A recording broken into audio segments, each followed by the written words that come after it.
Buenos días, mis hermanos. Nuevamente nos reunimos a través de medios no tradicionales.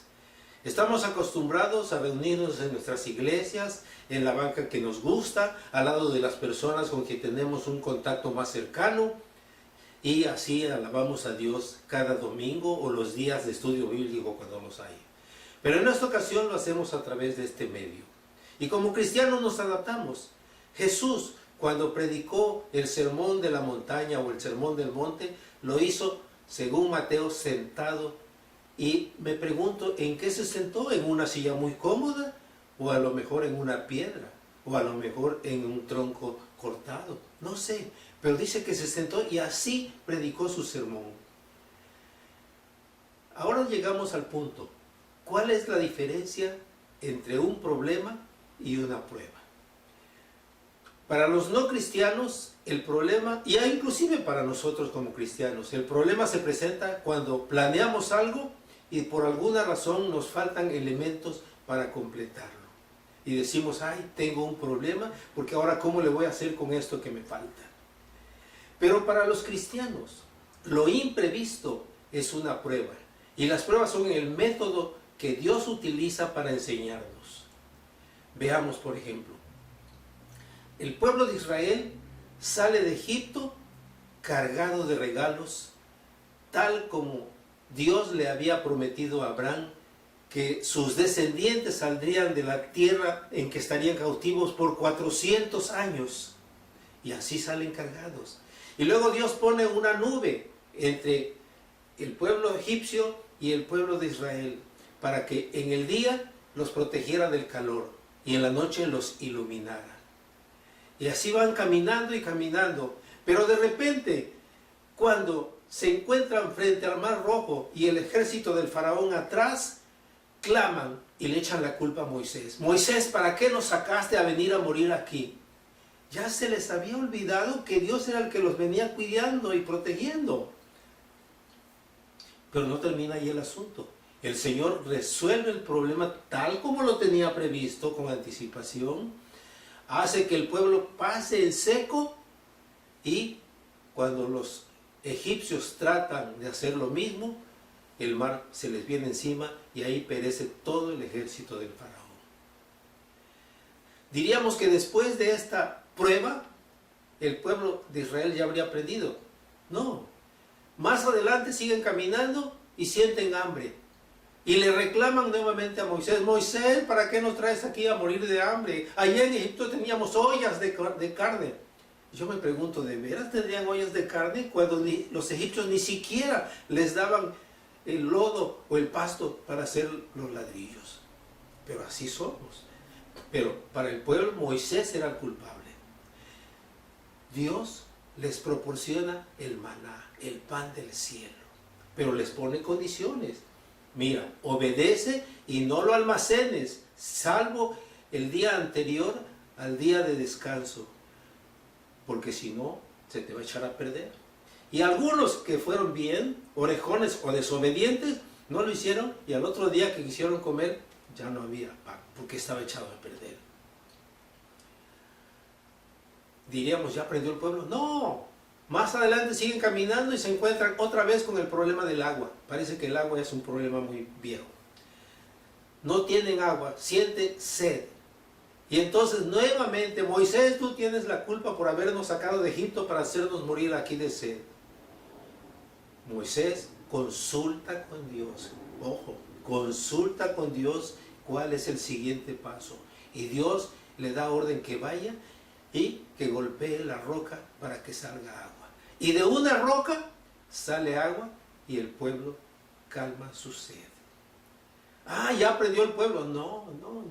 Siguen caminando y más adelante se vuelven a rebelar y echarle la culpa a Moisés de que han caminado tanto tiempo en el desierto. Y el Señor les manda las famosas serpientes venenosas. Y mucho del pueblo de Israel muere por las mordidas de la serpiente.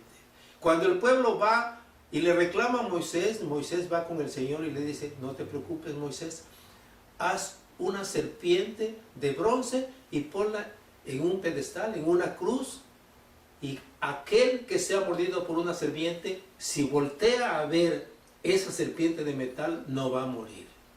Y los que obedecieron y eran mordidos por las serpientes, volteaban a ver la serpiente y no morían. No quiero decir, pero sí está implícito ahí que el que no lo hacía, sí moría, por no obedecer. En este momento, nuestra fe está sacudida, como lo estuvo la del pueblo de Israel. Algunos entran o entramos, porque ahí todos entramos en la desesperación de qué va a pasar. Ya no estoy recibiendo el salario, no está seguro, el gobierno va a mandar ayuda, pero todavía no llega. Y inclusive casi estoy seguro que muchos andamos buscando quién es el culpable de todo esto. Pero no, son los planes del Señor. Y aquí el asunto está en lo que Pedro vivió. Recuerden ustedes que cuando Jesús viene caminando sobre el mar, los discípulos lo ven, que estaban en la barca, y tiemblan y dicen, ¡un fantasma, un fantasma! Pero el valentón de Pedro oye una voz que le dice, soy yo. Y Pedro dice, bueno, si tú eres, ordena que yo vaya caminando hacia ti.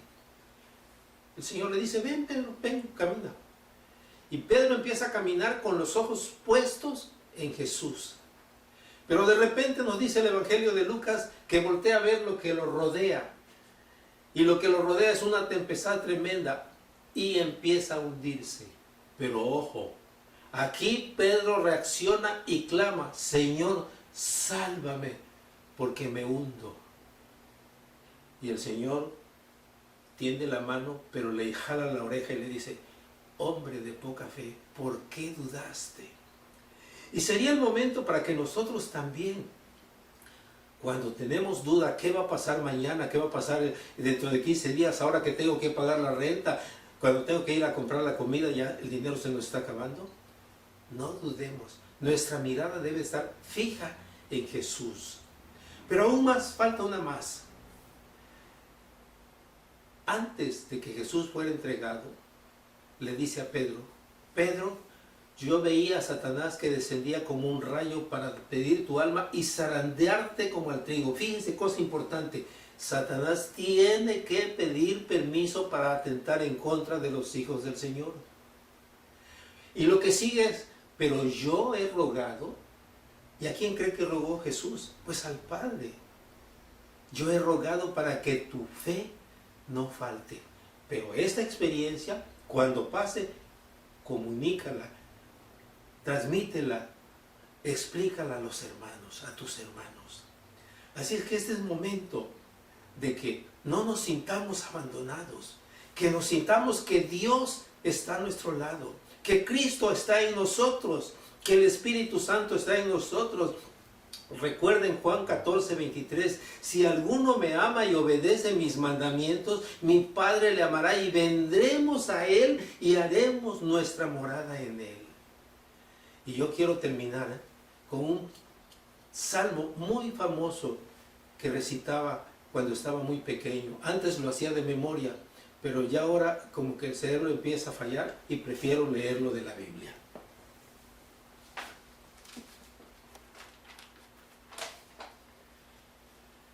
El Salmo 91 dice, el que habita al abrigo del Altísimo morará bajo la sombra del Omnipotente. Diré yo a Jehová, esperanza mía y castillo mío, mi Dios en quien confiaré. Él te librará del lazo del cazador, de la peste destructora. Con sus plumas te cubrirá y debajo de sus alas estarás seguro. Escudo y armadura es su verdad. No temerás el terror nocturno, ni saeta que vuele de día, ni de pestilencia que ande en la oscuridad, ni de mortandad que en medio del día destruya. Caerán a tu lado 1000 y 10,000 a tu diestra, mas a ti no llegará. Ciertamente con tus ojos mirarás y verás la recompensa de los impíos, porque tú has puesto a Jehová, que es mi esperanza, al Altísimo por tu habitación. No te sobrevendrá mal, ni plaga tocará tu morada. Pues a sus ángeles mandará acerca de ti, que te guarden en todos tus caminos. En las manos te llevarán, para que tu pie no tropiece en piedra. Sobre el león y el áspid pisarás. Hollarás al cachorro de león y al dragón. Por cuanto en mí ha puesto su voluntad, su amor, yo también lo libraré. Lo pondré en alto por cuanto ha conocido mi nombre. Me invocará y yo le responderé. Con él estaré yo en la angustia. Lo libraré y le glorificaré. Lo saciaré de larga vida y le mostraré mi salvación. Así es que, hermano, cuando tengas que platicar con alguien desesperado, recuérdale que si cree en Cristo, a su lado y al tuyo caerán 1000 y por el otro lado 10,000. Pero no nos llegará, porque estamos cuidados bajo las alas de nuestro Dios. Amén.